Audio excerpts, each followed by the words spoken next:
சண்டைக்குழி serial நாளைக்கான எபிசோடில் என்ன நடக்க போகுதுன்னு பார்க்கலாம் வாங்க. அதுக்கு முன்னாடி என்னுடைய சேனலை நீங்கள் சப்ஸ்கிரைப் பண்ணலைன்னா மறக்காமல் சப்ஸ்கிரைப் பண்ணிக்கோங்க.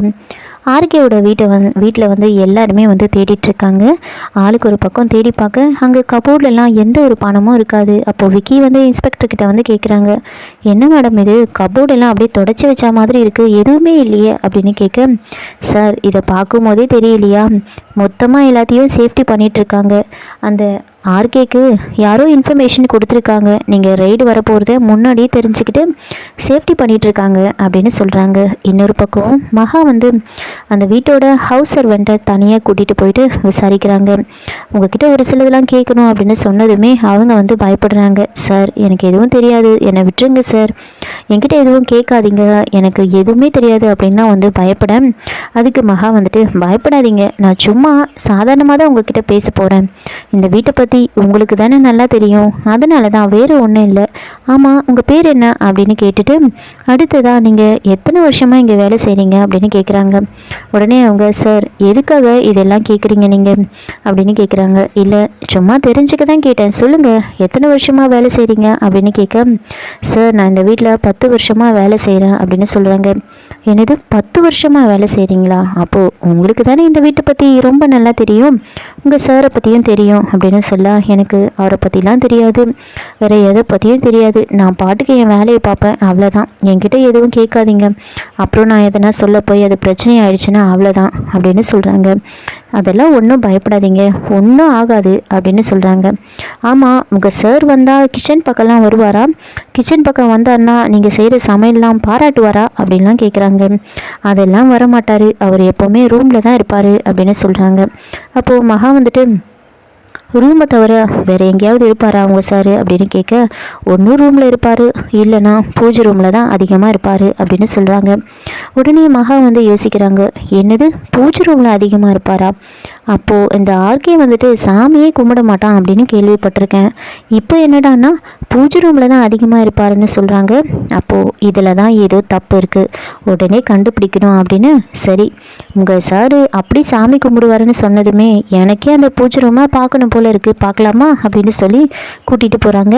அங்கே போயிட்டு பூஜை ரூமை பார்த்துட்டு, பூஜை ரூம் ரொம்ப அழகாக தான் இருக்குது, ஆனால் உங்களுக்கு ஒன்று தெரியுமா, அழகு இருக்கிற இடத்துல தான் ஆபத்து இருக்குன்னு சொல்லுவாங்க, எனக்கு என்னமோ இந்த பூஜை ரூமில் பேய் பிசாசெல்லாம் இருக்குமோ அப்படின்னு தோணுது அப்படின்னு சொல்கிறாங்க.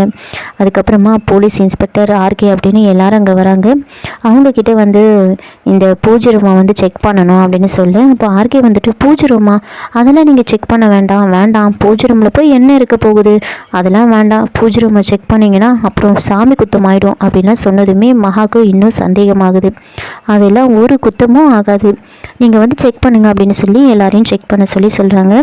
எல்லா இடத்துலையும் தேடி பார்க்குறாங்க. அங்கே ஒரு ட்ரா வந்து துணியை போட்டு மூடியிருப்பாங்க, அந்த ட்ரா ஓப்பன் பண்ண சொல்லி சொல்கிறாங்க. அதில் நிறைய பணம் இருக்கும். அந்த பணத்தை பார்த்துட்டு, இதை தான் நான் பேய் பிசாசுன்னு சொன்னேன் அப்படின்னு மகா சொல்கிறாங்க. அதுக்கப்புறமா மகா வந்துட்டு எல்லாருக்கும் வந்து ஆர்டர் போடுறாங்க, ஒழுங்காக வந்து வீட்டில் எந்த ஒரு இடத்தையும் விடாதீங்க, மொத்தமாக தேடுங்க, எங்கே என்ன பணம் இருந்தாலும் மொத்தமாக தூக்கிட்டு வாங்க அப்படின்னு சொல்கிறாங்க. ஆளுக்கு ஒரு பக்கமாக எல்லாரும் போயிட்டு தோட்டத்தில் எல்லா இடத்துலையும் வந்து தேடுறாங்க. கோணி பையில் பேக்லலாம் போட்டு கட்டி போட்டு வச்சுருப்பாங்க. அந்த பணத்தெல்லாம் எடுத்துக்கிட்டு வராங்க.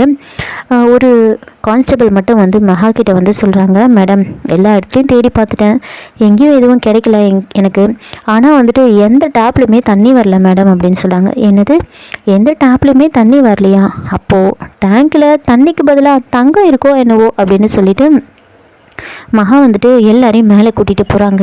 அங்கே போயிட்டு டேங்க்கில் வந்து செக் பண்ணி பார்க்குறாங்க. அங்கேயும் நிறைய நகை பணம் அப்படின்னு இருக்கும். மொத்தமாக எடுத்துகிட்டு வராங்க. எங்கெங்கெல்லாம் என்னென்ன பணம் டாக்குமெண்ட் நகை இருந்துச்சோ மொத்தமாக வந்து தூக்கிடுவாங்க. எல்லாத்தையும் அடுக்கி வச்சுட்டு மகா வந்து ஆர்கே கிட்ட வந்து பேசுகிறாங்க.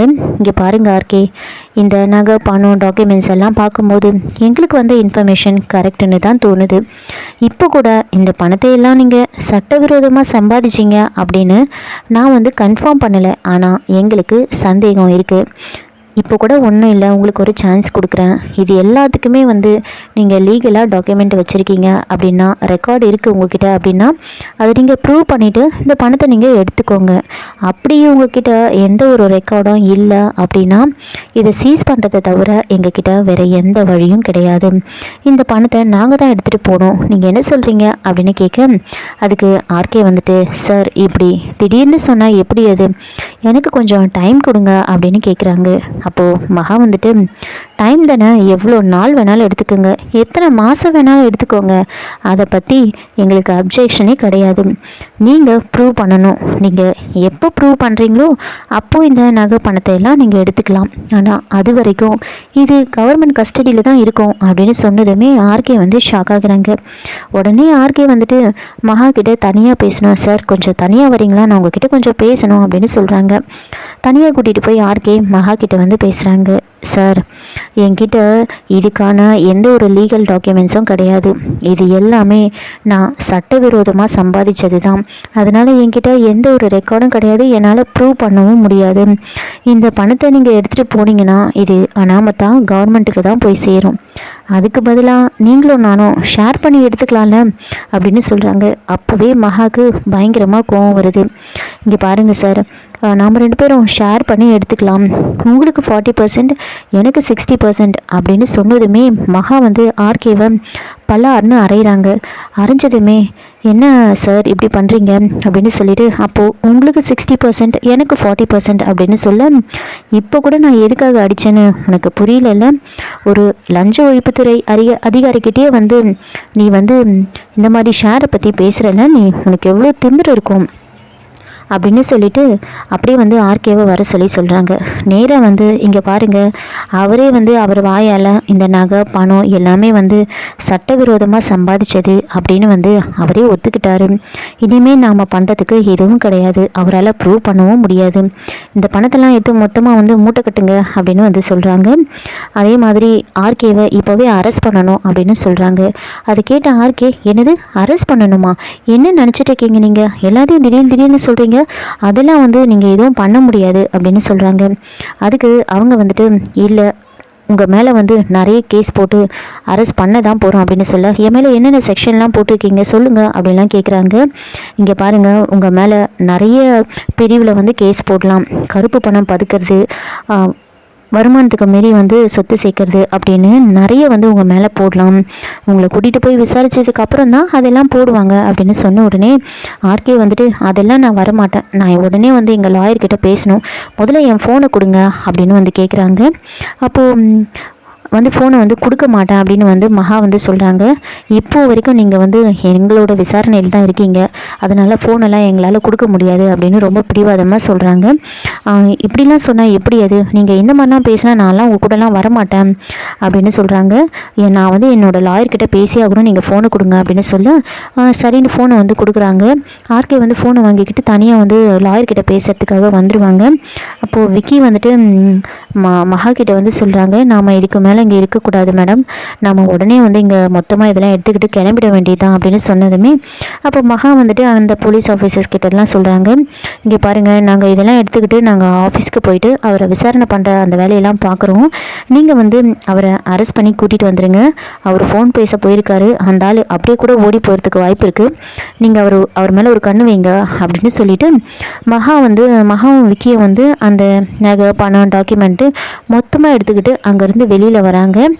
இந்த கேப்பில் வந்து ஆர்கே அவங்க லாயர்கிட்ட பேசி விசாரிக்கிறாங்க. அப்போ தான் அவங்க அர்ஜுன் சிங்குன்ற பேரில் எந்த ஒரு ஆஃபீஸரையும் அப்பாயிண்ட் பண்ணலை அப்படின்னு சொல்ல, அப்போ இங்கே வந்தவங்களாம் யார் அப்படின்னு கேட்குறாங்க. அது எல்லாமே வந்து ஃப்ராடு பசங்களாக இருக்கும், நீங்கள் உடனே போய் பிடிங்க அப்படின்னு சொல்ல அவங்க வெளியில் ஓடி வராங்க. ஆனால் அதுக்குள்ளே மகா வந்து ஜீப் எடுத்துக்கிட்டு அங்கேருந்து கிளம்பிடுவாங்க. மகா வந்து ஆர்கேக்கு கால் பண்ணி, என்ன நீ கெஸ்ட் ஹவுஸில் பதுக்கி வச்சுருந்த மொத்த பணம்ண்டாங்க சொத்து எல்லாமே போச்சா அப்படின்னு கேட்க, உனக்கு எப்படி தெரியும் அப்படின்னு கேட்குறாங்க. பண்ணதே நான் தானே அப்படின்னு சொல்லிட்டு இருக்காங்க. இதோட இந்த எபிசோடு வந்து முடிச்சிருக்காங்க. என்னோட ரிவ்யூ பிடிச்சிருந்தா லைக் பண்ணுங்கள், மறக்காமல் சப்ஸ்கிரைப் பண்ணுங்கள். தேங்க்யூ.